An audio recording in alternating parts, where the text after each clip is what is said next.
tardes, sejam bem-vindos a mais um vídeo aqui do canal, continuando com nossa videoaula, nossas videoaulas de fisiologia, agora no capítulo 4, transporte de substâncias através da membrana celular. Como já é de praxe, nosso livro base é o Guyton et al. Fisiologia Humana, a 12ª edição. Então vamos lá, pessoal. Antes de tudo, vocês têm que ter essa tabelinha aqui na cabeça de vocês. Tá? Vocês têm que ter esses valores na cabeça. Não tem jeito fácil de aprender, o negócio é ler e guardar na memória. Só que tem substâncias que são as principais para lembrar e tem as principais das principais. Tá? Quais seriam essas principais? Cálcio, potássio, sódio e magnésio. E cloro. Tá? Essas 5 primeiras seriam as principais. Você tem que saber o valor no líquido extracelular, que é o líquido que está fora da célula. Por exemplo, o plasma é o líquido extracelular. Tá? O líquido intersticial, que a gente vai falar mais para frente, é um líquido extracelular. Líquido intracelular é todo o líquido dentro da célula, tá, pessoal? Intracelular é o líquido dentro da célula. Então, e os principais dos principais que eu comentei para vocês seria sódio e potássio. Vocês têm que saber esses valores. Tem que saber. Tem que saber qual tem uma concentração mais baixa no LIC, que é o líquido intracelular, e qual tem a concentração mais baixa no LEC, que é o líquido extracelular. Tá? Então vamos lá. Sódio, 142 no LEC, tá? No extracelular. A concentração dele é muito maior no extra do que no intra. Tá? 10 no intra, 142 no extra. Potássio,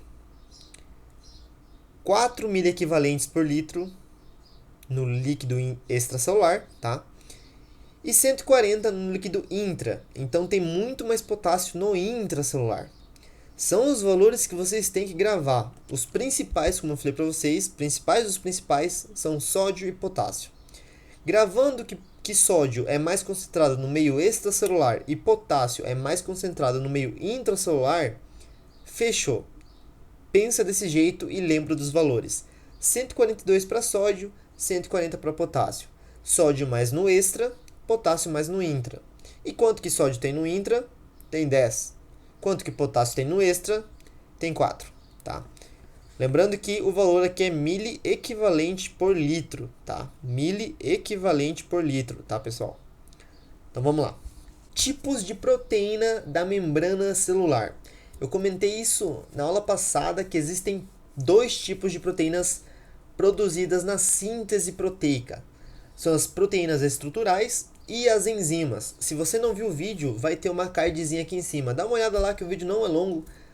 Dá uma revisada nesse capítulo. E vamos seguir aqui com a aula. Existem 2 tipos, como eu falei, proteínas estruturais e as proteínas que seriam as enzimas, tá? As que realizam funções específicas dentro da célula, principalmente funções oxidativas, tá? E aqui a gente vai falar das estruturais, que são as proteínas da membrana. A gente vai ter as proteínas transportadoras e as proteínas dos canais, que seriam os poros aquosos, tá? A gente vai entender isso, não se preocupem. Transporte pela membrana. Vamos falar um pouco desse transporte pela membrana. Porque como vocês viram, a gente começou a aula comentando sobre alguns íons. E agora a gente vai falar como esses íons vão ser transportados pela membrana. Ela se realiza através de 2 tipos de processos básicos. Através da difusão, que pode ser difusão simples ou difusão facilitada. Quando a gente fala de difusão, seria o nosso transporte passivo, tá, pessoal? E por que a gente chama de transporte passivo? Porque seria um transporte onde não tem gasto de ATP, não há gasto de energia. Digamos, a célula não se cansa realizando esse tipo de difusão, esse tipo de transporte passivo, tá bom? Então, dentre os tipos de difusão, a gente vai ter a difusão simples, que seria a nossa osmose. Só que você tem que gravar o seguinte, na difusão simples, na osmose, só vai passar a substância que é lipossolúvel. Por quê? Porque na difusão simples, né, a gente não vai ter a passagem pelas proteínas, que são os canais, né, os canais da membrana. Ele vai passar direto pela membrana, ele não vai passar pelo canalzinho. Então, tendo em mente que a membrana é formada, ou a membrana em sua estrutura em si, ela é uma bicamada fosfolipídica, então tem lípidos na membrana. E só vai passar pela membrana se a substância for lipossolúvel, se ela for solúvel nos lípidos. Então grava assim, a camada é bifosfolipídica, só vai passar por ela se a substância for solúvel. Então a gente tem, como exemplo, o oxigênio, o nitrogênio, tá? Essas substâncias elas vão passar sem problema nenhum pela membrana celular. Existe também a difusão facilitada, que a gente vai falar mais pra frente. E aí a gente vai ter o transporte ativo, que é o transporte com gasto de ATP. Vai ter gasto de energia já aqui. Exemplo, transporte ativo primário, com gasto de ATP. Transporte ativo secundário, que a gente vai falar também. Permeabilidade seletiva dos canais proteicos. Isso aqui é uma coisa interessante. Nós temos vários tipos de canais na membrana, só que cada canal ele é específico para um tipo de substância. Então vamos lá. Cada canal proteico tem seu nível de permeabilidade para cada tipo de molécula. Por exemplo, canais de potássio são 1000 vezes mais permeáveis para o potássio do que para o sódio. Se você lê assim é meio óbvio, mas por que isso acontece? Bom, a seletividade dos canais para as moléculas, pessoal, ela se dá através de vários fatores. Pode ser tamanho celular, pode ser carga elétrica. E em alguns casos, como é no caso do potássio, o potássio na hora que vai passar pelo seu canal, ele é reconhecido pelos receptores desse canal. Ele é desidratado, então ele passa pelo canal. Já o sódio não pode acontecer isso com ele. Então ele não consegue passar por esse canal. Ele não consegue ser desidratado para passar por esse canal. Porque como vocês vão ver mais para frente, o sódio sempre que ele vai para alguma região, né? Por exemplo, vou dar um exemplo aqui para vocês. O rim. Quando o rim começa a eliminar sódio, ele carrega com ele água. Porque digamos que o sódio e a água eles são super amigos. Eles não se separam, são os best friends. São os BF da vida. Então eles não se separam. Como pelo canal de potássio tem que passar uma substância desidratada, que no caso o potássio ele desidrata para passar nesse canal, o sódio não consegue, porque ele não consegue separar do amigo dele que é a água. Então ele fala, não vou para lá, porque eu não vou me separar da água. Minha amiga aqui, que eu nunca me separo dela, não vou me separar. Mais ou menos isso. Ativação dos canais proteicos. A abertura e o fechamento das comportas são controladas por duas maneiras principais. Tá? Estão controlados por duas maneiras principais. Ativação por voltagem ou ativação química por ligando. Eu vou dar um exemplo para vocês, pessoal, de proteínas de canais e como funciona essa mudança de voltagem. Tá? Aqui a gente comentou sobre ativação por voltagem. Tá? Então vamos lá. A gente tem uma proteína, tá? Uma proteína aqui na célula. Só que ela tá fechada. Essa aqui é uma comporta, pessoal. A gente vai ter uma comporta fechada aqui.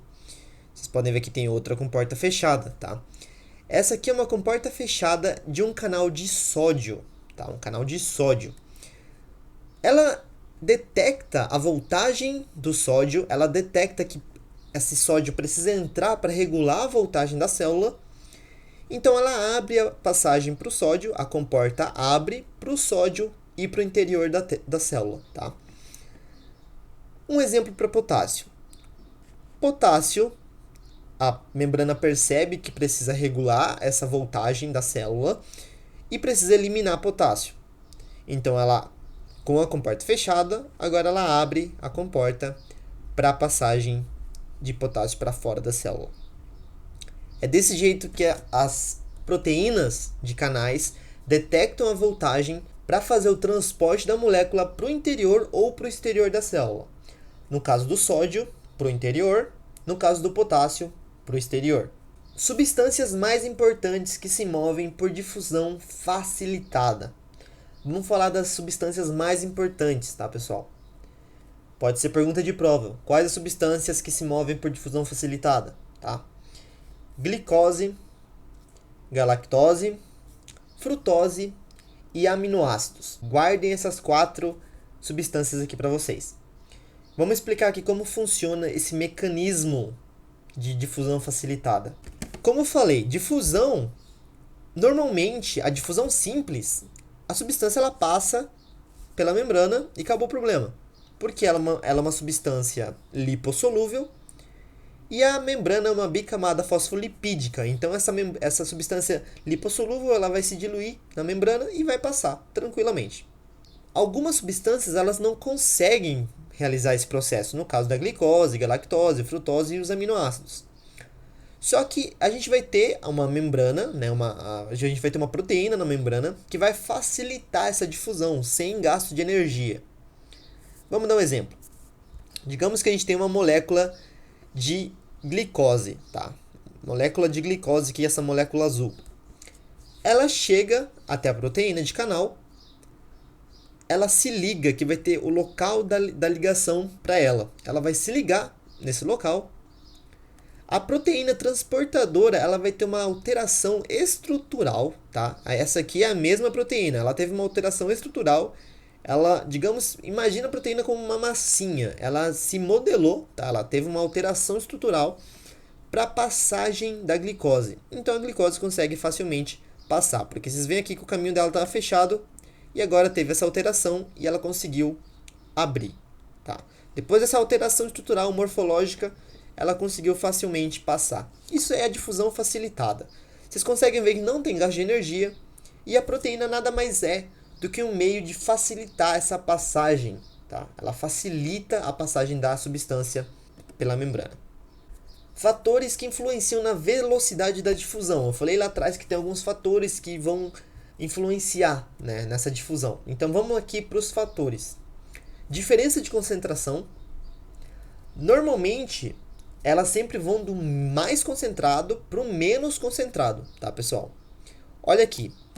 Exterior tem uma molécula com mais concentrada no exterior da célula e menos concentrada no interior. O que vai acontecer? Então, essa molécula ela vai tender a ir para o interior porque ela está menos concentrada lá dentro.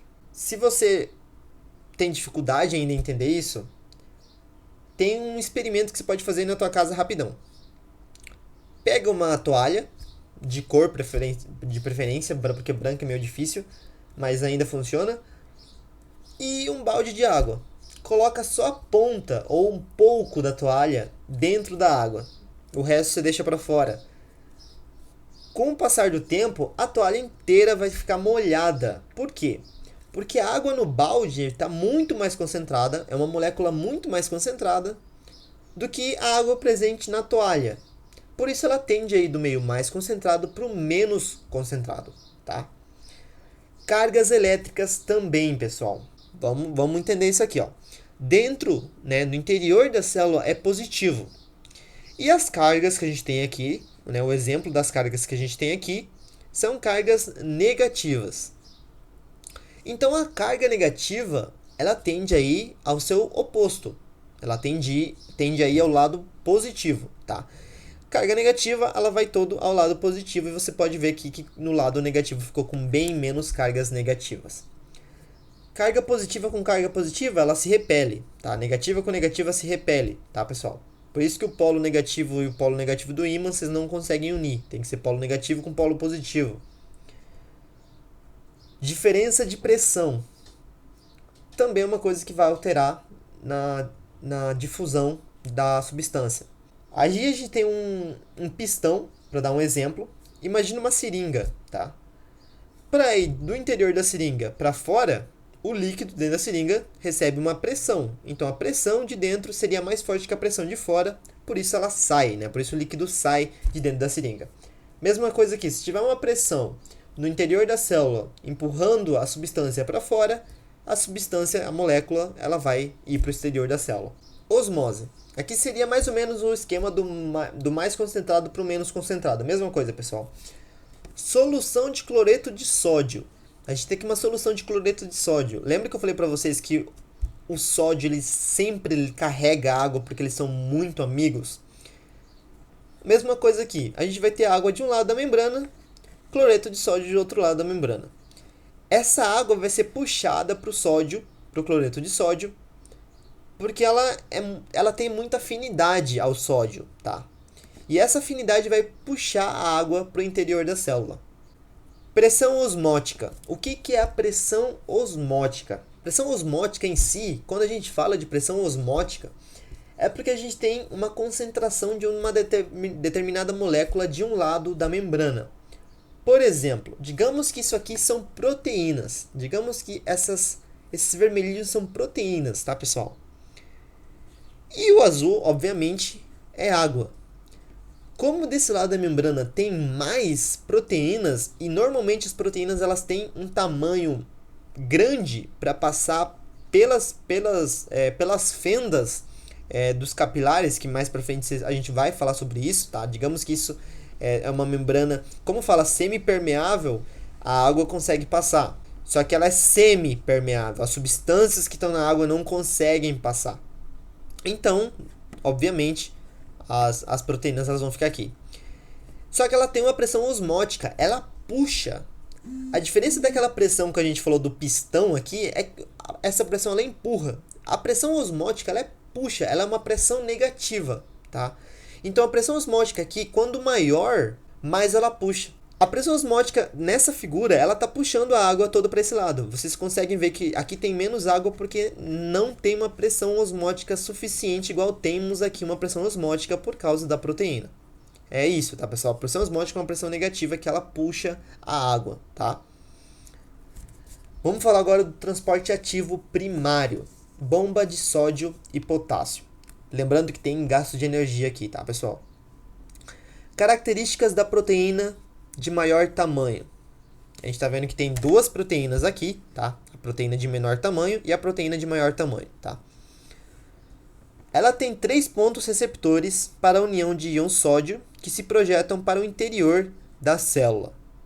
Ela tem 3 pontos receptores. A gente vê 3 moléculas de sódio, tá? Que ela se liga nos 3 pontos receptores que estão aqui, tá, pessoal? Eles estão aqui. Ela tem 2 pontos receptores para a união de potássio no exterior. Esses pontos receptores estão neste local, tá? No exterior. A porção interior dessa proteína tem, perto dos pontos de sódio, atividade ATPase. O que isso significa? A ATPase é uma enzima que ela vai oxidar, ela vai quebrar o ATP. Por que ela faz isso? Porque ela ajuda a utilizar a energia, tá? Ela quebra o ATP em um ADP e um fósforo energizado. Vamos explicar esse processo. Neste exemplo, a gente tem... Vocês lembram lá no começo que eu falei que o sódio é mais extracelular e o potássio é mais intracelular? Então, existem alguns processos na nossa fisiologia, no nosso corpo, onde o sódio ele precisa ir para dentro da célula e o potássio para fora da célula. Isso acontece em todo momento. Enquanto eu estou movimentando minhas mãos aqui para falar para vocês, enquanto eu estou movimentando os músculos do meu rosto para conversar com vocês, está acontecendo esse processo, porque tem um gasto de energia, está tendo um processo onde tem que ter contração muscular, então essa função de sódio ir para o interior da célula e potássio ir para o exterior está acontecendo. Só que, em um certo momento, o sódio tem que voltar para o exterior e o potássio tem que voltar para o interior da célula. Concorda comigo? Porque se toda hora o sódio ir para o interior da célula, ir para o interior da célula e o potássio ir para o exterior da célula, a gente vai ter uma desregulação aí no que a gente estudou, né? Não vai bater com o que a gente está estudando que tem mais sódio para o exterior, porque se o sódio ir para o interior toda hora, era para ter mais sódio no interior, correto? Beleza. Então a bomba de sódio e potássio, ela serve exatamente para isso, para regular essa concentração. Por isso que ela tem gasto de energia. Então vamos utilizar aqui esse exemplo. A concentração de sódio está mais agora no interior, então a bomba de sódio e potássio ela quer regular isso. E como que ela vai fazer? Lembrando que a gente tem 3 receptores para união de sódio aqui, então a gente vai ter 3 moléculas de sódio nos receptores. Ao mesmo tempo, a gente vai ter 2 moléculas de potássio aqui no exterior, ligadas aos receptores para essas moléculas, para esses íons de potássio, tá? E como eles vão realizar essa passagem? Não é se ligar só ao receptor, porque a proteína não vai se mexer sozinha.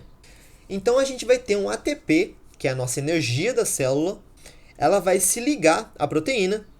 Se ligou à proteína, vocês estão vendo aqui que tem uma seta indicando ATPase, que é a nossa enzima, e eu falei que ela serve para quebrar o ATP, certo? Então, o ATP ele vai se ligar, ele é energia, então ele deu energia para a proteína, o sódio foi jogado para fora, o potássio foi jogado para dentro, a ATPase vai quebrar esse ATP, a gente vai ter a formação de um ADP e de um fósforo energizado. De novo, sódio se uniu aos receptores aqui no interior da célula, potássio se uniu aos receptores aqui no exterior da célula, o ATP passou, se ligou à proteína, a proteína foi energizada, jogou o sódio para fora, jogou o potássio para dentro, a ATPase, que é uma enzima, quebrou o ATP em um ADP e um fósforo energizado. E é assim que acontece o transporte ativo primário da bomba de sódio e potássio que a gente tem aqui como exemplo. Vamos lá. Outros tipos de transportes ativos. Bomba de cálcio, é um exemplo, também tem bomba de cálcio. Transporte ativo de hidrogênios, localizadas nas glândulas gástricas do estômago e na porção distal dos condutos corticais dos rins, tá? Gravem isso aqui como exemplos, tá, pessoal? Talvez peçam nas provas para vocês exemplos, mas não se preocupem que a gente vai falar sobre isso nos próximos capítulos, tá? Tem bastante capítulo ainda para falar de fisiologia. Transporte ativo secundário, contratransporte e cotransporte. Vamos falar um pouco desses dois exemplos de transporte ativo secundário, tá? O que é o cotransporte? Cotransporte, quando os íons de sódio são transportados para fora da célula mediante transporte ativo primário. Se cria um grande gradiente de concentração de sódio. Este, não é extre. Este gradiente representa um depósito de energia e essa energia de difusão de sódio pode arrastar as outras substâncias consigo através da membrana celular. Tá, mas o que está acontecendo? Não estou entendendo nada do que está falando aqui, Rafael. Tá, vamos lá. Quando o sódio ele vai para o exterior da célula através de transporte ativo primário, ele vai criar um gradiente de concentração de sódio diferente do que deveria. Esse gradiente ele vai puxar a glicose. Então, o cotransporte, você só tem que gravar assim, o cotransporte, cooperação, tá? Cooperativo. É um processo, né, um tipo de transporte que quando o sódio, vou dar um exemplo aqui do sódio, quando o sódio vai para o exterior da célula, ele arrasta com ele a glicose. Eles são coleguinhas, colegas, eles pegam um na mão do outro e vão andando juntos, tá? É o que acontece aqui. A gente viu o exemplo aqui, onde o sódio vai sozinho e o potássio também. Eles vão em direções diferentes. Nesse caso, eles vão para a mesma direção juntos, tá, pessoal? Eles vão juntos. Sistema de cotransporte. Sódio-glicose, que é o que está esquematizado aqui para vocês. Sódio-aminoácidos, sódio-potássio e 2 cloretos. Potássio e cloreto. E a gente tem outros sistemas, como por exemplo, cotransporte de íons de iodo e íons de ferro, entre vários outros, tá, pessoal? Mas a gente esquematizou aqui o sódio e glicose. Os outros funcionam do mesmo jeito, tá, pessoal? Eles vão ser carregados do mesmo jeito. Sódio leva aminoácido, sódio leva potássio 2 cloreto e assim por diante. Sistema de contratransporte. Contratransporte de íons de cálcio e hidrogênio com íons de sódio. Vamos entender? Vamos lá. Nós temos outros mecanismos que são os contratransportes. É difícil falar essa palavra, né? Contratransportes de íons cálcio ou sódio por íons de magnésio ou potássio e de cloreto por bicarbonato ou sulfato. Tá, vamos lá entender isso aqui, pessoal. Figura 4.14 do Guyton. Ele mostra aqui o contratransporte dependente de sódio de íons de cálcio e hidrogênio. Vamos lá, são dependentes de sódio. Eles vão em direções diferentes, tá, pessoal? O contratransporte nessa imagem está esquematizado em duas proteínas porque vão acontecer ao mesmo tempo. Enquanto a gente vai ter a passagem de sódio para dentro da célula, a gente vai ter a passagem de cálcio para o exterior da célula ao mesmo tempo. Existe gasto de energia aqui porque é um transporte ativo, tá? Então gasta ATP e passam duas moléculas. Só que diferente do cotransporte, no contratransporte a gente vai ter direções opostas. Então, nesse caso, o sódio vai para dentro e o cálcio vai para o exterior. Aqui o sódio vai para dentro e o hidrogênio vai para o exterior, tá? Lembrando sempre, Contratransporte, posições opostas. Cotransporte, posições iguais, tá? Similares, eles vão para a mesma direção. E é aqui que a gente finaliza a nossa aula. E eu espero que vocês tenham gostado do vídeo. Lembrando que as nossas videoaulas, elas não entram no lugar, elas não vão substituir de maneira alguma a leitura do livro, pessoal. Então leiam o livro e assistam a videoaula, que vai ajudar bastante vocês. Eu espero que vocês vão bem na prova de vocês, porque eu sei que é por isso que vocês estão aqui assistindo essa videoaula. Compartilhe esses vídeos com seus colegas, se vocês tiverem grupos de Facebook, de WhatsApp. Isso vai ajudar bastante, tá? Deixe seus comentários, se vocês tiverem dúvidas também, eu vou responder na medida do possível. E é isso, pessoal, eu vou indo nessa. Tchau!